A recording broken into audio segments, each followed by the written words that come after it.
The movie opens with a young girl walking down a country road at night, surrounded by fog. A car approaches, and instead of moving to the side like a cautious person would, she steps further into the middle of the road, swinging her arms around. Even the most careful driver, which this one isn't as he's distracted by his cell phone, could accidentally hit someone standing in the dark on a foggy country road without reflective clothing. When the camera cuts to the businessman inside the car, we hear him say, "What an idiot." This line is supposed to indicate that he is a bad guy. Next, we meet the characters who are central to the story, a married couple. The wife clearly wants out of the marriage, while the husband still cares about her. Just in case we don't already understand the type of person she is going to be portrayed as, the script emphasizes it with a line where she says, "As long as being me means being Mrs. Hank Miller," in response to him saying, "I am not stopping you from being you." This interaction sets a slightly antagonistic tone between them, which doesn't improve much as the story progresses. They, too, are traveling on the same road where the girl was walking. The husband wants to pick up the girl, but his wife objects, which is intended to further establish her character as needing redemption. It's worth noting that picking up strangers on a dark road can be dangerous, but the film uses this scenario to develop the characters further.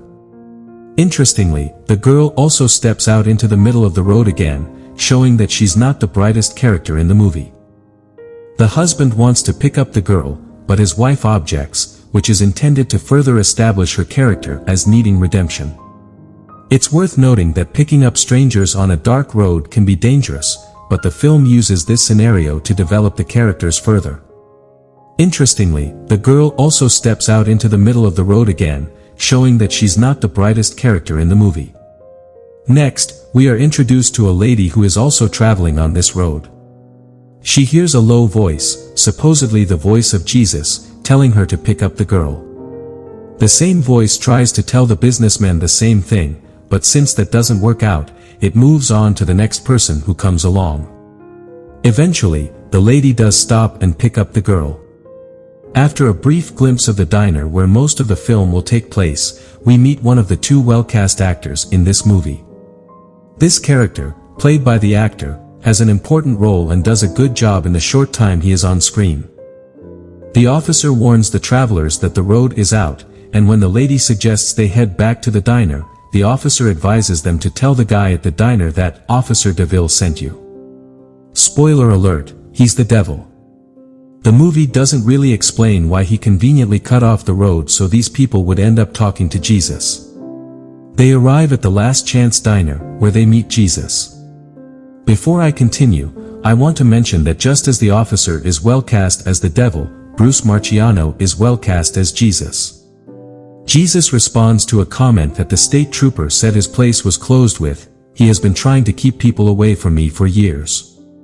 If that's the case, he hasn't been very successful because the trooper guided them to the diner. The first thing we learn, aside from Jesus' name, is that the only drink he serves is water. He even has a line where he says, "It's 2 molecules of hydrogen and 1 of oxygen, my own recipe," which adds a touch of humor. Naturally, people need to eat, but it goes without saying that the phone doesn't work, and Jesus knows all their names. When asked for a dinner recommendation, Jesus says he has a special knack for knowing what people want and need.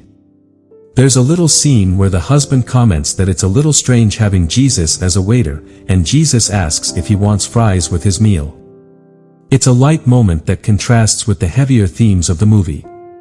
However, the tone shifts as the businessman gets frustrated and tries to leave in his car, which, predictably, won't start. Inside, he challenges Jesus to prove he's really who he claims to be, saying, anyone could claim to be Jesus. This prompts Jesus to perform a miracle, but instead of something grand, he simply pulls out the man's driver's license and begins listing off facts about his life, proving that he knows everything. Jesus then tells the husband that he can save his marriage if he just asks for help, but the wife doesn't take this seriously and storms off to the bathroom. Oddly, she walks in the opposite direction of where the sign points, which could be a mistake, but it happens several times in the movie. The businessman's conversation with Jesus becomes more intense. Jesus tells him that if he hadn't intervened, they would all be dead because the road ahead was flooded. The businessman questions why Jesus would create a storm that causes deadly conditions. Jesus responds that human life has affected creation, leading to the storm. Jesus then addresses the married couple, telling the husband that his problem is that he listens to his wife instead of him. The wife snaps back, saying she goes to church on Sundays and teaches Sunday school, but her anger is evident as she storms off again. In the bathroom, the nice lady joins the wife and they have a brief conversation. Meanwhile, Jesus continues to speak with the businessman, who challenges him with tough questions. The businessman asks how many people are going to blow themselves up in Jesus' name today, referring to the Middle East. Jesus responds that he never asked anyone to do those things. The businessman then brings up the Old Testament, asking Jesus if he remembers telling the Israelites to kill the Canaanites before entering the Promised Land, including men, women, children, and even livestock. The businessman calls it genocide. Jesus responds that he is also holy and cannot allow sin to go unpunished. He explains that he doesn't want people to live in sin and rebellion because he wants them to thrive in unending peace and joy. Jesus explains that every human being is created for a purpose, and he has a path of love and worship for everyone. He adds that the degree to which someone enjoys love, joy, and the good things in life depends on how much they align with his will. The businessman interprets this as meaning that anyone who doesn't follow Jesus will die. Jesus clarifies that not everyone needs to fear death because, for those who believe in him, heaven is waiting. The nice lady shares her story of how Jesus helped her in a major way. She was planning to take her own life when a Christian friend called and invited her to a Christian film festival. The movie she saw changed her perspective. Jesus then advises her not to marry the man she was on her way to see because he doesn't believe in him. Jesus explains that non-believers can be adversaries to those who believe, and it could lead to conflict in a marriage. Jesus tells the businessman that his car won't start because it's not his will that anyone should perish. He also says that he will never force himself on anyone. However, this creates a paradox because Jesus did intervene by closing the road, giving these people the choice to live in his presence for eternity or not. The only difference is that he is giving them a choice at the moment of death.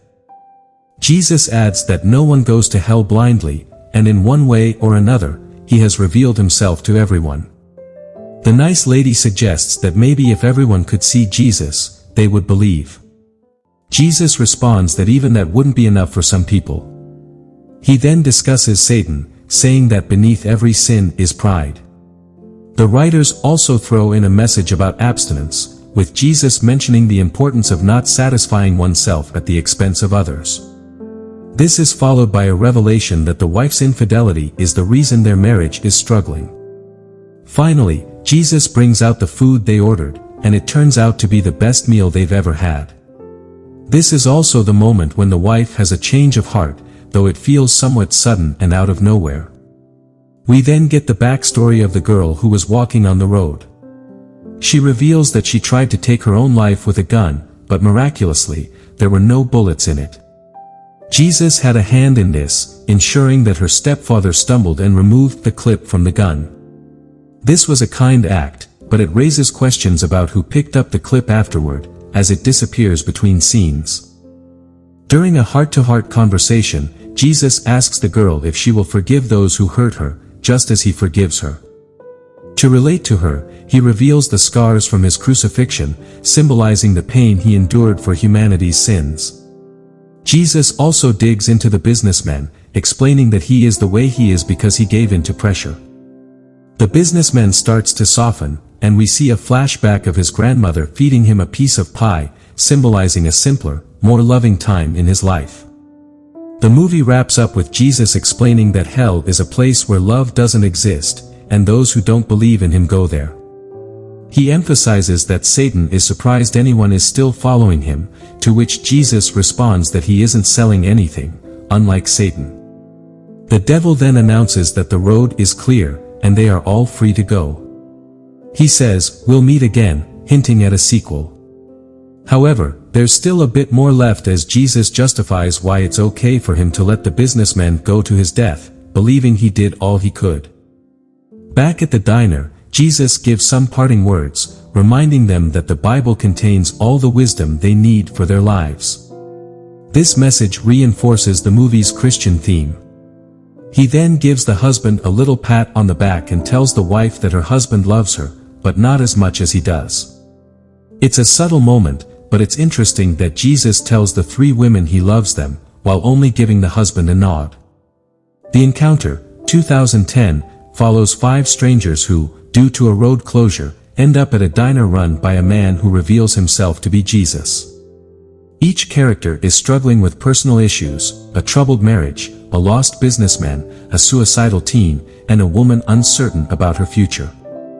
As they interact with Jesus, he offers wisdom, insight, and challenges their beliefs, particularly confronting the businessman's skepticism and the married couple's fractured relationship. Jesus performs small miracles to demonstrate his divine nature and emphasizes the importance of faith and redemption.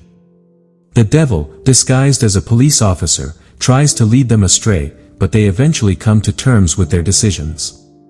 The movie highlights themes of forgiveness, the consequences of sin, and the choice between following Jesus or living without faith. In the end, they leave with renewed perspectives, but the businessman remains unconvinced. The Encounter delivers a powerful message about the importance of faith, redemption, and the choices we make in life. It emphasizes that no one is beyond saving, and that Jesus is always ready to offer forgiveness and guidance, even in our darkest moments. The film also highlights the consequences of living without faith and the impact of our decisions on our spiritual journey. Ultimately, it encourages viewers to reflect on their own beliefs and the paths they choose. If this message resonates with you, please like, subscribe, and share this video to spread the word. Thank you.